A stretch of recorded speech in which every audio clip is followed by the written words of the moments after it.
الحمد لله وكفى والصلاة والسلام على سيد الرسل وخاتم الأنبياء وعلى آله وأصحابه الذين أوفوا عهدا الذين هم خلاصة العرب العرباء وخير الخلائق بعد الأنبياء. أما بعد فأعوذ بالله من الشيطان الرجيم. بسم الله الرحمن الرحيم. إن الله لا يغفر أن يشرك به ويغفر ما دون ذلك لمن يشاء ومن يشرك بالله فقد ضل ضلالا بعيدا.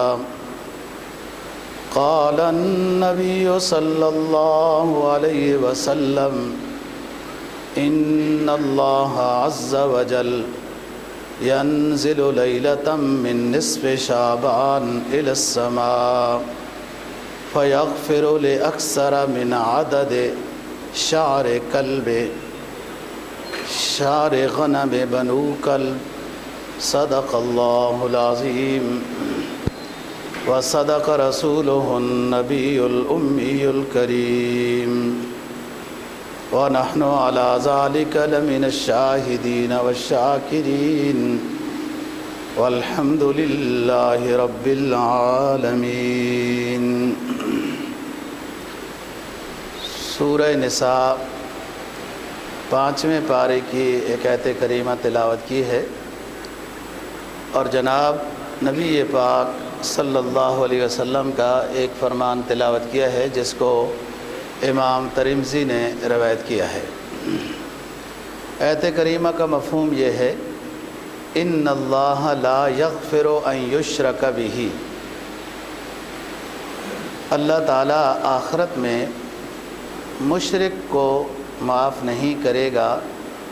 وَيَغْفِرُ مَا دُونَ ذَلِكَ لِمَن يَشَاءُ. اس کے علاوہ لوگوں کے جو گناہ ہوں گے جس کے لیے چاہے گا معاف کر دے گا. کوئی سفارش سے معاف ہو جائیں گے. وَمَن يُشْرِكْ بِاللَّهِ فَقَدْ ضَلَّ ضَلَالًا بَعِيدًا. اور جس شخص نے شرک کر لیا، شرک فی الالوہیت، فی العبادت، فی العلم، اللہ کی ذات اور صفات میں جس نے شرک کر دیا وہ بہت دور کا گمراہ ہو گیا ہے. شرک کے ساتھ ہی توبہ کے بغیر دنیا سے چلا گیا تو اس کی مغفرت کی کوئی گنجائش نہیں ہے. جناب نبی پاک صلی اللہ علیہ وسلم کے فرمان کا مفہوم یہ ہے، آپ فرماتے ہیں کہ اللہ پاک نصف شعبان یعنی 15ویں شعبان کی رات کو کما ہوا شانہ آسمان دنیا پر اللہ پاک جلوہ افروز ہوتے ہیں اور جو لوگ عبادت کرتے ہیں، مغفرت چاہتے ہیں، اللہ ان کی مغفرت کرتے ہیں. لے اکثر من عدد شعر غنم بنو کلب. بنو کلب ایک قبیلہ تھا، ان کی بکریاں بہت زیادہ لا تعداد ہوتی تھیں. تو آپ نے فرمایا کہ جس طرح بنو کلب کی بکریاں زیادہ ہیں پھر ان کے بال اور بہت زیادہ ہیں. جو بال تو گنے نہیں جن سکتے، بندہ اپنے جسم کے اپنے سر کے بال نہیں گن سکتا. قبیلہ بنو کلب کی بکریوں کے جتنے بال ہیں ان کی جتنی گنتی ہے اس سے بھی کہیں زیادہ اللہ تعالیٰ ان مبارک راتوں میں اپنے گناہگار بندوں کی مغفرت کر دیتے ہیں جو گناہگار بندے اپنے رب سے مغفرت چاہتے ہیں. یہ ایک سمجھانے کے طور پر آپ نے قبیلہ بنو کلب کا ذکر کیا کہ لوگوں کو سمجھ آئے کہ کتنی زیادہ تعداد میں اللہ تعالیٰ مغفرت فرماتے ہیں.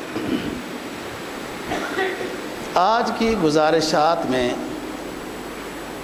دو باتیں ذکر کرنی ہیں. ایک تو 15ویں شعبان سے متعلق بات ہے،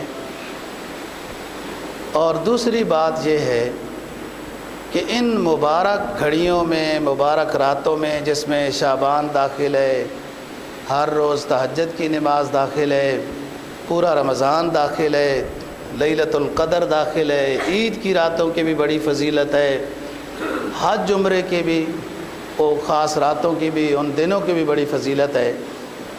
یہ جو مبارک گھڑیاں، مبارک دن، مبارک راتیں جو ہوتی ہیں، ان میں کون سے ایسے بدبخت ہیں جن کی مغفرت نہیں ہوتی؟ آج کی گزارشات میں 2 باتیں عرض کرنی ہیں۔ ایک شب برات جس کو آپ کہتے ہیں 15ویں شعبان سے متعلق، اور دوسری جتنی بھی یہ مبارک راتیں آگے آ رہی ہیں، ان میں اللہ تعالیٰ بہت زیادہ مغفرت کرتے ہیں، ہر روز مغفرت کرتے ہیں، لیکن کچھ بدبخت ایسے ہیں کہ جن کی ان راتوں میں بھی مغفرت نہیں کی جاتی، جب تک کہ یہ لوگ اپنے ان گندے کاموں سے پہلے پکی توبہ نہ کر لیں جو یہ کر رہے ہیں، جس کی وجہ سے ان کی مغفرت نہیں ہو رہی۔ گزشتہ جمعے میں آخر میں نے یہ بتایا تھا کہ حدیث میں آتا ہے کہ اتقوا الموبقات السبع،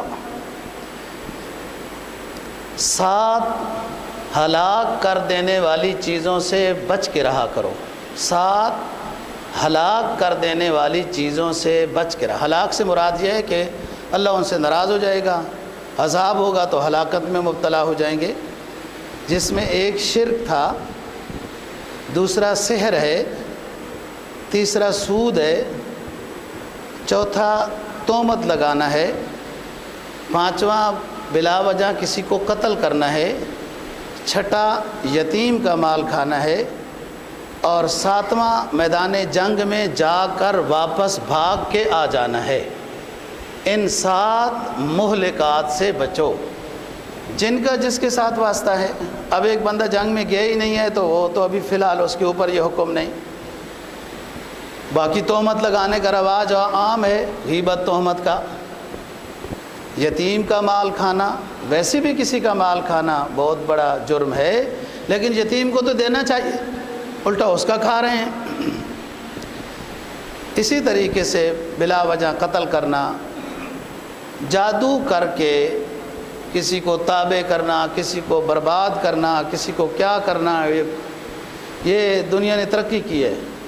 ہر جگہ بورڈ لگے ہوئے ہوتے ہیں، فلانے علاقے کا بڑا ماہر ترین فلان، تو لوگ دوسروں پر جادو کراتے ہیں، یہ غلط ہے۔ سود کا لین دین، اور سب سے بڑا چیز شرک ہے، اللہ کی ذات میں، صفات میں ذرہ برابر بھی شرک نہ ہو۔ گناہ کبیرہ کی فہرست بعض حضرات نے 70 کے لگ بھگ لکھی ہے، جو قرآن مجید میں مختلف جگہوں میں بیان ہوئے ہیں یا حدیث متواترہ میں بیان ہوئے ہیں۔ ان میں سے بھی 4 بڑے گناہ کبیرہ ہیں: الاشراک باللہ، وحقوق الوالدین، وقتل النفس، وشہادت الزور۔ اللہ کی ذات صفات میں شرک کرنا، والدین کی نافرمانی کرنا، کسی جان کو قتل کرنا، جھوٹ بولنا یا جھوٹی گواہی دینا وغیرہ، وہ سارا اس میں داخل ہے۔ پہلی بات 15ویں شعبان سے متعلق ہے۔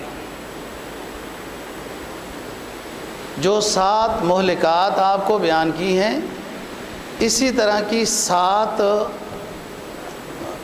گناہوں کی ترتیبیں ہیں، جو بندے اس میں مبتلا ہوں گے تو وہ بھی 7 طرح کے لوگ ہیں جن کی ان مبارک گھڑیوں میں مغفرت نہیں ہوگی۔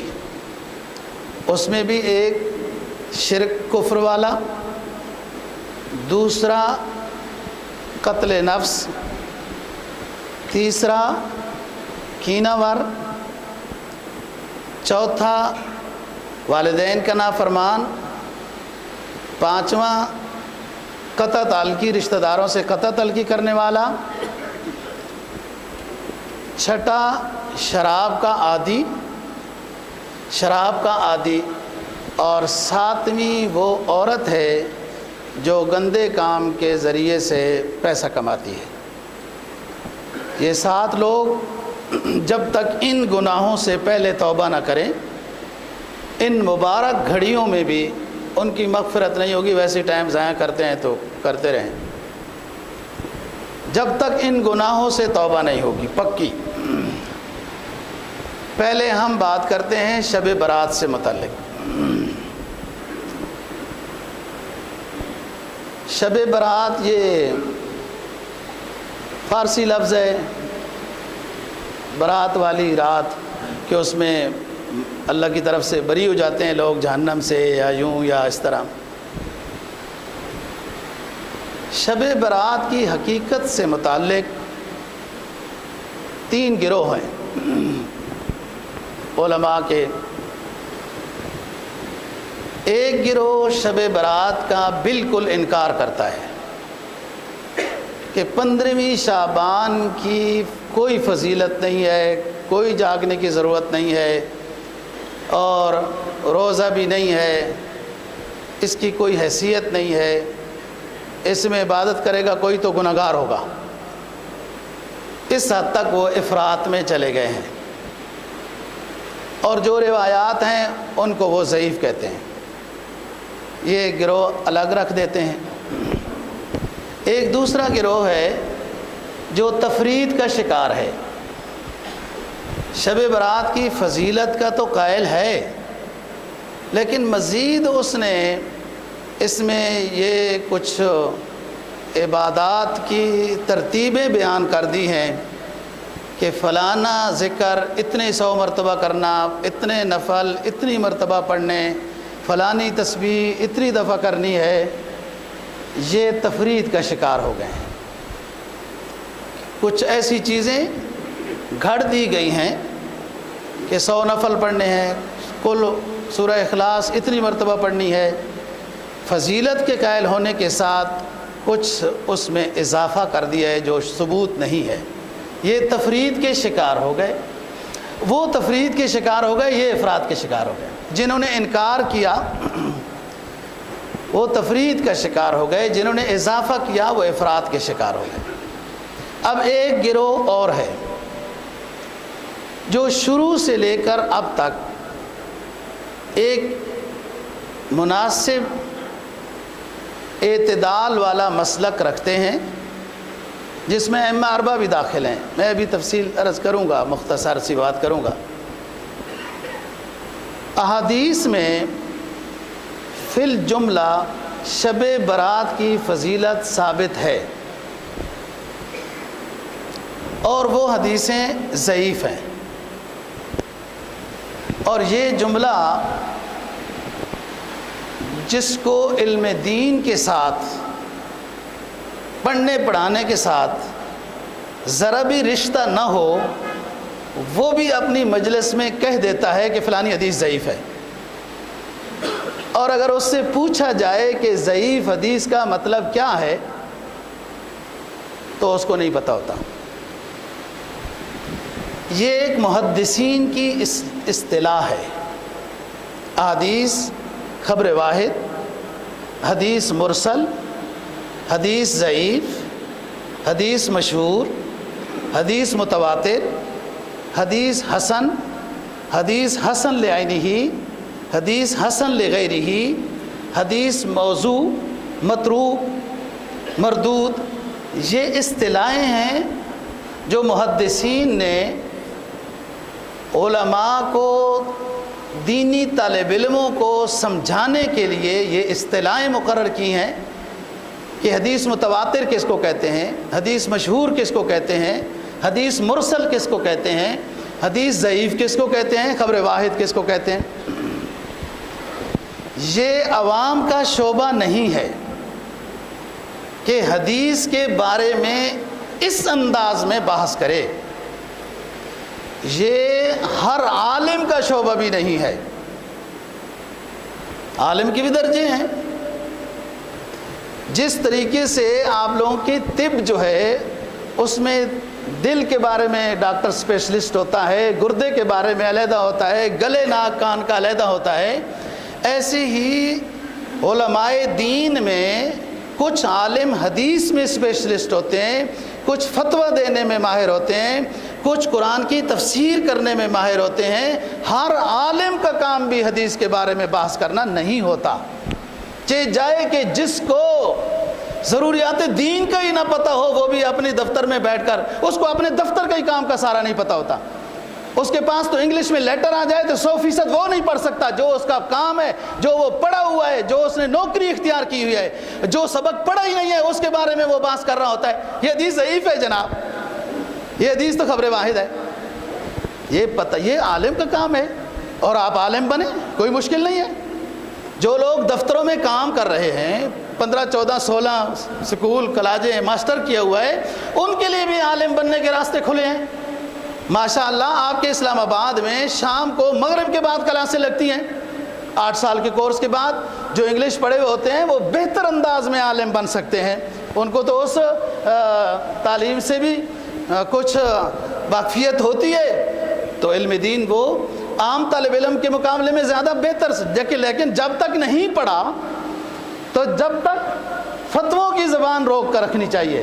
امام مالک رحمہ اللہ تعالیٰ کا مقولہ ہے، من اجرا علی الفتیا وہو اجرا علی النار، جو شخص بحث مباحثہ فتوے لگانے میں ماہر ہوتا ہے، جانتا کچھ نہیں ہے، اور وہ اپنے آپ کو جہنم میں جلدی ڈالنے کی کوشش کر رہا ہوتا ہے۔ یہ محققین کی بات ہے۔ اب آپ اپنے دماغ کو تھوڑا سا اپنے دفتروں سے، کاروبار سے، گھروں سے ختم کر کے یکسوئی کے ساتھ مسجد میں بیٹھیں اور میری بات توجہ سے سنیں، پھر اس کے بعد آپ کو پتہ چلے گا خبر واحد کیا ہوتی ہے، خبر ضعیف کیا ہوتی ہے۔ یاد رکھو، خبر واحد اس کو کہتے ہیں، واحد کا معنی ایک ہوتا ہے، کہ نبی پاک صلی اللہ علیہ وسلم سے ایک صحابی نے وہ حدیث سنی، اس کا یہ مطلب نہیں ہوتا کہ وہ قبول نہیں کی جائے گی۔ بعض دفعہ خبر واحد کی جب دوسری روایات سے تائید مل جاتی ہے تو خبر واحد حجت کا درجہ دے دیتی ہے، اس سے واجب اور فرض بھی ثابت ہو سکتا ہے۔ اور بعض بندے کچھ بھی نہیں جانتے، کسی کی کوئی بات سنی، کچھ ہوا تو دوسروں کو بتانے لگے، وہ رفع یدین بخاری حدیث رفع یدین، اور رفع یدین کے آگے بخاری نے اور بھی کہا، ترک رفع یدین بھی، اور بھی حدیث کی کتابیں ہیں، سمجھا کچھ بھی نہیں ہے، فضول بحث اس کے اوپر کی جاتی ہے۔ سارے رفع یدین کے پیچھے جا کے نماز پڑھتے نہیں حرم میں، اونچی امین کے ساتھ وہ امین کہتے ہیں، سارے کی نماز ہوتی ہے۔ ادھر آ کے لوگوں کو جناب رجسٹر دکھائے جاتے ہیں، سارے رفع یدین والے بغیر رفع یدین کے پیچھے نماز پڑھ رہے ہوتے ہیں۔ یہ تو ایک مستحب بات ہے جس کے اوپر ٹائم ضائع کیے جا رہا ہے۔ اب آئیں جو خبر واحد بتا رہا تھا، بخاری شریف کی پہلی حدیث، انما الاعمال بالنیات، یہ خبر واحد ہے، خبر واحد ہے، یہ صرف اس کے راوی حضرت عمر فاروق رضی اللہ تعالیٰ عنہ ہیں۔ اب کیا کریں گے اس حدیث کو پھر؟ یہ کام عوام کا نہیں ہے، یہ علماء کا ہے، اس طرح کی تحقیق کی بات کرنا۔ اب آؤ آگے، خبر ضعیف کس کو کہتے ہیں؟ یاد رکھیں ہمیشہ یہ بات، حدیث ضعیف کا پہلے تو مطلب سمجھنا چاہیے کہ ہوتا کیا ہے،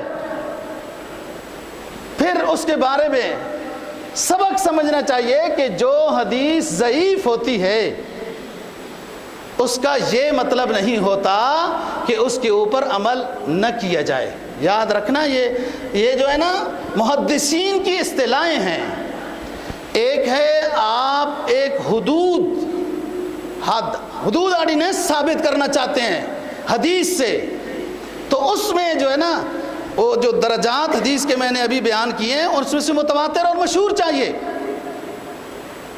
واجب ثابت کرنا چاہتے ہیں، حدیث متواتر چاہیے۔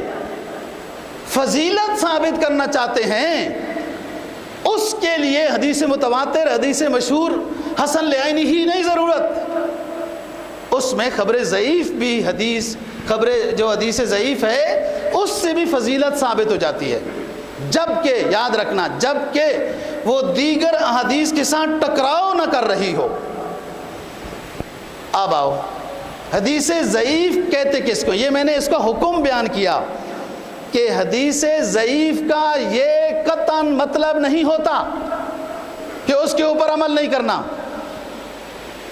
وہ قابل عمل ہوتی ہے، محدثین کے نزدیک مقبول ہوتی ہے۔ یہ درجے ہیں آپس میں حدیث کے، اس سے واجب اور فرض نہیں ثابت کر سکتے حدیث ضعیف سے، وہ متواتر اور مشہور حسن لعین ہی سے ہوں گے۔ حدیث ضعیف کہتے کس کو ہیں؟ 7 پشتوں تک نا جی، 7 پشتوں تک، ہمیں تو اپنا شجر نسب بھی یاد نہیں ہے، 7 پشتوں تک ہمیں تو اپنے شجر نسب بھی یاد نہیں ہے، الا ماشاءاللہ کسی کو یاد ہو۔ حدیث ضعیف اس کو کہتے ہیں۔ امام ترمذی نے ایک حدیث نقل کی ہے کتاب میں، امام ترمذی سے لے کر رسول پاک صلی اللہ علیہ وسلم تک جتنے بندے درمیان میں واسطہ بنے ہیں ان میں سے ایک کو ہم جانتے نہیں ہیں، تو حدیث کو محدثین نے لقب دیا حدیث ضعیف۔ یہ بہت مشکل فن ہے، سحر تو لیالین لا نوم فیہا، کئی راتیں اس میں گزر جاتی ہیں، نیند قریب تک نہیں آتی جب بندہ ایک ایک حدیث کو ڈھونڈ رہا ہوتا ہے۔ یہ اتنا آسان کام نہیں ہے۔ امام ابو داؤد نے ایک حدیث بیان کی، سن 250 ہجری کے بندے ہیں یہ، اس سے پہلے آپ 200-250 سال گزر چکے ہیں۔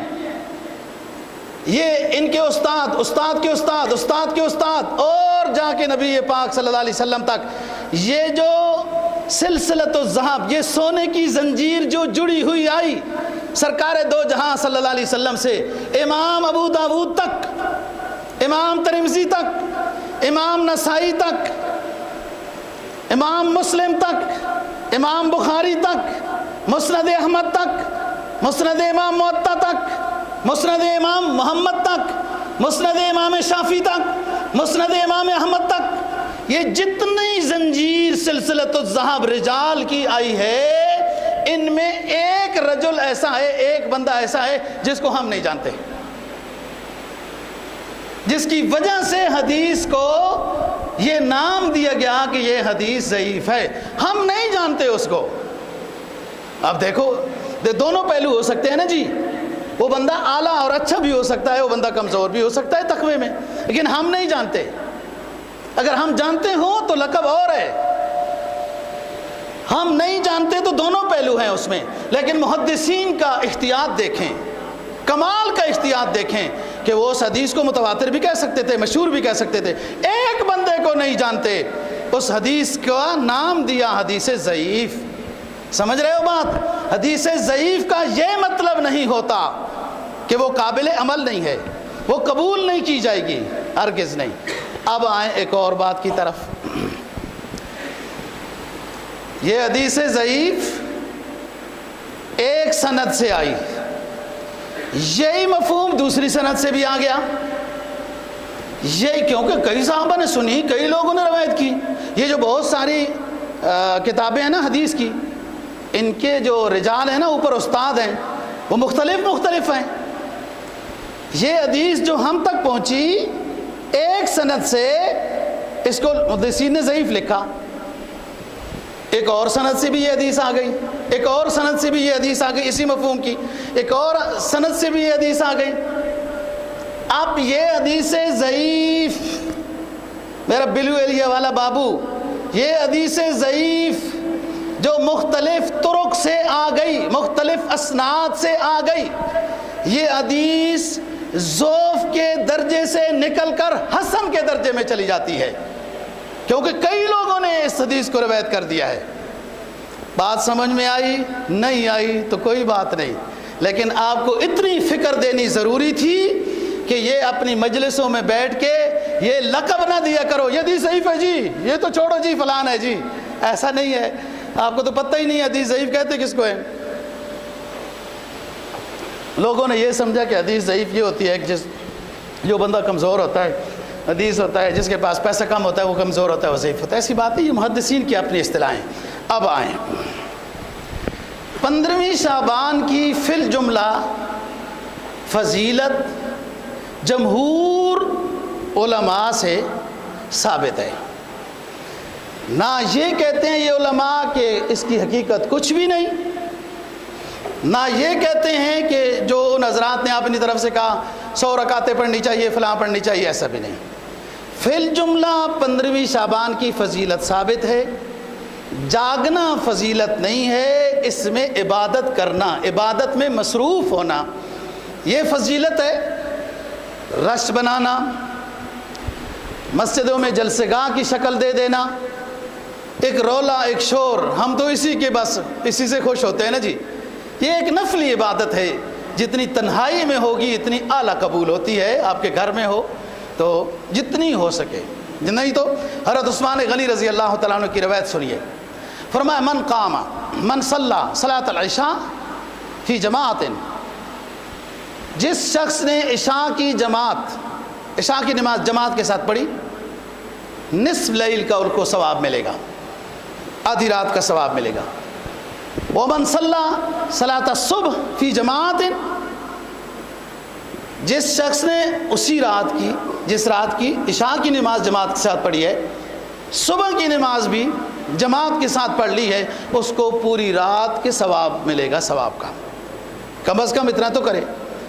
جاگنا عبادت نہیں ہے، جتنا جاگ سکتے ہیں آپ تسبیحات پڑھیں، صلاۃ و تسبیح پڑھیں، استغفار پڑھیں، توبہ کریں، لیکن ان گناہوں سے پہلے توبہ کرنی ہے جو ساتھ ابھی اجمالی طور پر بتا دیے ہیں۔ اب آئیں آگے، امام احمد بن حنبل کا مسلک فی الجملہ 15ویں شعبان کی فضیلت ثابت ہے، اپنی توفیق سے جو شخص عبادت کرنا چاہتا ہے کرے۔ استحباب کا درجہ ہے، واجب کا درجہ نہیں۔ واجب کا درجہ تو لیلۃ القدر کا بھی نہیں ہے، اس میں بھی یہی بات ہے کہ اچھی بات ہے کوئی لیلۃ القدر جو رمضان کے آخری عشرے میں آتی ہے اس میں بھی عبادت کرنا واجب تو نہیں ہے، استحباب کا درجہ ہے، کوئی اس کو لازمی نہ سمجھے۔ رہی بات روزے کی، حضرت علی رضی اللہ تعالیٰ عنہ سے ایک روایت ہے روزے کی، لیکن بعض لوگوں کا جو معمول ہے 13ویں 14ویں 15ویں چاند، 13ویں 14ویں 15ویں چاند کے روزے رکھنا، ایام 20 کے، وہ تینوں روزے رکھیں تو خود ہی اس میں 15واں شعبان آ گیا ہے، وہ نفلی عبادت بھی ہو گئی ہے۔ اب اور آئیں، امام شافعی رحمہ اللہ تعالیٰ، ان کا مسلک بھی یہی ہے کہ 15ویں شعبان کی عبادت کی فضیلت فی الجملہ ثابت ہے، استحباب کے درجے میں ہے، واجب اور فرض ہم نہیں کہتے۔ آپ ذرا دیکھتے ہیں، یہ امام شافعی کے شاگرد امام احمد بن حنبل ہیں، یہ سارے ایک دوسرے کے شاگرد ہیں، میں اس پر ایک تفصیل سے بات کر چکا ہوں۔ امام شافعی امام مالک کے شاگرد ہیں اور امام محمد کے شاگرد ہیں۔ امام شافعی کے شاگرد ہیں امام احمد بن حنبل، امام احمد بن حنبل سب سے آخری امام ہیں، امام ابو حنیفہ سب سے بڑے ہیں۔ امام ابو حنیفہ اور امام مالک کا دونوں کا زمانہ ایک ہے، وہ مدینہ میں رہتے تھے، یہ کوفہ میں رہتے تھے۔ امام محمد نے امام اعظم ابو حنیفہ سے بھی پڑھا، امام محمد رحمہ اللہ تعالیٰ نے امام مالک سے مدینہ میں بھی جا کے پڑھا۔ امام شافعی عربی ہیں، یہ مدینہ سے چلے آئے تھے ادھر بغداد میں، اور یہاں امام محمد سے بھی پھر سبق پڑھا، یعنی امام مالک کے بھی امام شافعی شاگرد ہیں اور حنفی امام محمد کے بھی امام شافعی شاگرد ہیں۔ یہ ان میں آپس میں دیکھو استاد شاگرد، اور کسی چیز میں رائے کے لحاظ سے کہ یہ حدیث زیادہ دلائل کے لحاظ سے بہتر ہے تو وہ مسلک امام شافعی کا ہو گیا، وہ ان کا آپس میں کوئی اختلاف نہیں۔ جیسے آج دنیا نے جناب اپنی مسجدوں کے ڈیزائن بھی بدل دیے، اپنی اٹھنا بیٹھنا بدل دیا، سر کا ڈیزائن بدل دیا، کپڑوں کا ڈیزائن بدل دیا، اس لیے کہ ہم تو فلانے والے ہیں، ہم تو فلانے والے ہیں، یہ سارے مسلمان ہیں۔ دور سے پتہ چل جاتا ہے فلانے مسلک کے مسلمانوں کی یہ مسجد ہے۔ یہ رفع یدین والوں کی مسجد ہے، یہ ترک رفع یدین والوں کی مسجد ہے، اور وہ آپس میں ایک دوسرے کی شاگرد ہیں۔ ہاں استاد کے اختلاف ہو سکتا ہے، وہ یہ بادشاہ وزیر کیوں رکھتے ہیں زیادہ؟ وہ اسی لیے رکھتے ہیں نا، مشورہ کرتے ہیں نا۔ تو کوئی وزیر مشورہ ایسا بھی تو دے دیتا ہے کہ حضرت صاحب جو آپ فرما رہے ہیں اس کے علاوہ ہے، تو یہ اختلاف ہو گیا پھر، یہ تو اچھی بات ہے۔ دیکھو امام محمد نے امام ابو یوسف رحمہ اللہ تعالیٰ دونوں خاص الخاص شاگرد ہیں امام اعظم ابو حنیفہ کے، اور عصر کی نماز میں اختلاف کیا۔ امام صاحب کا مسلک ہے مثل ثانی پر عصر کی نماز ہے، شاگرد کہتے ہیں مثل اول پر نماز ہے۔ تو یہ اختلاف تو ایک اچھی بات ہے کہ شاگرد استاد کے سامنے بول بھی سکتا ہے، ایسا نہیں ہے صم بکم عمی فہم لا یرجعون والا درجہ کہ اپنے بادشاہ کے سامنے بول ہی نہ سکو۔ جی اب آؤ آگے، علامہ ابن تیمیہ رحمہ اللہ کا بڑا نام لیا جاتا ہے۔ علامہ ابن تیمیہ کے نام سے بعض حضرات مدرسے بھی رکھتے ہیں، فلان فلان بھی۔ امام تیمیہ ٹھیک ہے بعض چیزوں میں وہ متشدد ہیں۔ 15ویں شعبان کے بارے میں علامہ ابن تیمیہ کا مسلک بھی یہی ہے کہ فی الجملہ 15ویں شعبان کے بارے میں فضیلت ثابت ہے، استحباب کا درجہ ہے، جو توفیق ہو اس میں عبادت کوئی مخصوص نہیں ہے، اور ہم اس کو فرض اور واجب نہیں کہتے۔ یہ جو ہے نا آپ آج کل دیکھ رہے ہیں نا، آپ نے اس صدی میں یا اس عشرے میں کہ کوئی عالم کس طرح ہے، کوئی متشدد ہے، کوئی سخت ہے، کوئی لیڈر ہے، کوئی سبق پڑھانے والا ہے، کوئی وہ نا مزاج مختلف ہے نا۔ ایسے ہی اس زمانے میں بھی مزاج مختلف تھے۔ خلفائے راشدین کے مزاج، ابو بکر تحمل میں اعلیٰ ہیں اور اشداء علی الکفار عمر ہیں، عثمان سخاوت میں اعلیٰ ہیں، علی بہادری میں اعلیٰ ہیں۔ دیکھو ذوق مختلف، سارے حق والے ہیں نا جی۔ اس وقت بھی علماء کے مزاج مختلف تھے۔ اب علامہ ابن تیمیہ متشدد مزاج شمار ہوتے تھے، اس کے باوجود متشدد ہونے کے باوجود وہ 15ویں شعبان کی فضیلت کے قائل ہیں کہ استحباب درجہ ہے۔ اب آئیں فی الجملہ عبادت صاحب۔ دیکھو بھائی، ایک بندہ جہاد کر نہ سکے، اس کے دل گردے اتنا کام نہیں کرتے، تو یہ کہے کہ میں کمزور ہوں، یہ نہ کہے کہ جہاد دنیا سے اٹھ گیا ہے، جہاد کا اب دور ہی نہیں رہا۔ آپ 15ویں شعبان میں عبادت نہیں کر سکتے ہیں جی، آپ کو نیند پیاری ہے، آپ نے موبائل سے کھیلنا ہے، آپ نے تکیے کے ساتھ ٹیک لگا کر ٹی وی آن کر کے اس کو دیکھنا ہے، آپ کے پاس ٹائم نہیں ہے، آپ نے ادھر ادھر گپ شپ لگانی ہے، ہوٹلوں کے باہر کرسیوں پہ بیٹھ کر راتیں یوں گزارنی ہے، آپ عبادت نہیں کر سکتے ہیں، وہ الگ بات ہے، ایک مستحب درجہ ہے، آپ نہیں کرتے ہیں کوئی بات نہیں۔ یہ تو نہ کہو کہ 15ویں شعبان کی فضیلت ثابت ہی نہیں ہے۔ وہ اپنے آپ کو چھڑانے کے لیے ہیں، اپنی کمزوری ظاہر کرنی چاہیے، کمزوری ظاہر کرنے کے بجائے وہ اسلام کی بات کا انکار کر دیا۔ جیسے بہت سارے لوگ جہاد کے منکر ہیں، او بابا یہ مرغی فارمی کھا کھا کے نا جی، اور اس طریقے سے یہ پاؤڈر پی پی کے جہاد کے جذبے کدھر ہوتے ہیں؟ وہ مائیں جو بسم اللہ سبحان اللہ کہہ کر اپنے بچوں کو گودیوں میں لے کر دودھ پلایا کرتی تھی، ان کے بچے شجاع اور بہادر ہوتے تھے۔ حضرت علی نے تو رضی اللہ عنہ جب خیبر کے علاقے میں مرحب نے آ کے اعلان کیا نا میرے مقابلے میں کون ہے، تو حضرت علی رضی اللہ تعالیٰ نے اس وقت جو شعر پڑھا تھا وہ یہ کہا تھا کہ آ جاؤ، میری ماں نے بھی میرا نام حیدر رکھا ہے۔ وہ مائیں تھی جنہوں نے سینوں کے ساتھ اپنے بچوں کو لگایا، سبحان اللہ الحمدللہ، اللہ کا شکر اور ذکر کرتے ہوئے اپنے بچوں کو دودھ پلایا۔ وہ بچے بھی والدین کے فرما بردار، اسلام اور ملک کے بھی فرما بردار ہوتے ہیں۔ تو آپ جہاد نہیں کر سکتے کہ کمزور ہیں جی، وٹامن ای تو ڈی کھا کر گزارا کر رہے ہیں، آپ جہاد کا تو انکار نہ کریں نا، آپ یہ کہیں کہ ہم کمزور ہیں، اپنی طرف لے کے آئیں بات۔ تو یہ تو فی الجملہ شعبان کی فضیلت ہے، 15ویں شعبان کی روزہ بھی رکھیں اچھی بات ہے۔ اور اگلی بات یہ ہے کہ کوشش کی جائے کہ گھر میں عبادت کی جائے تاکہ دوسروں کو بھی ترغیب ہو، نفلی عبادت کی جائے، لیکن مسجد میں بھی آ جائیں، کوئی عرض نہیں کہ گھر میں یکسوئی نہیں ہے۔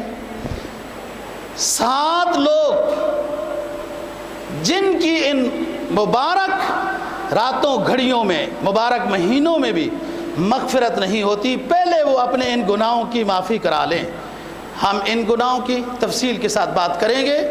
ایک مشرک کافر، ایک قتل ناحق کرنے والا، والدین کا نافرمان، قطع تعلقی کرنے والا، گندی عورت پیسہ کمانے والی، شراب کا عادی، شراب کا عادی، ایک چیز اور ہے، سود نہیں، سود والا ادھر ہے جی، کینوار، یہ 7 لوگ ہیں، آپ اس میں سمجھ جائیں، جو کوئی اس میں ہے مبتلا دور ہو جائے، رات کی عبادت اس کی قبول ہے انشاءاللہ۔ ان 7 بندوں پر پھر کسی ٹائم پر بات کریں گے تفصیل سے، اللہ دین کی سمجھ اور عمل کی توفیق نصیب فرمائے۔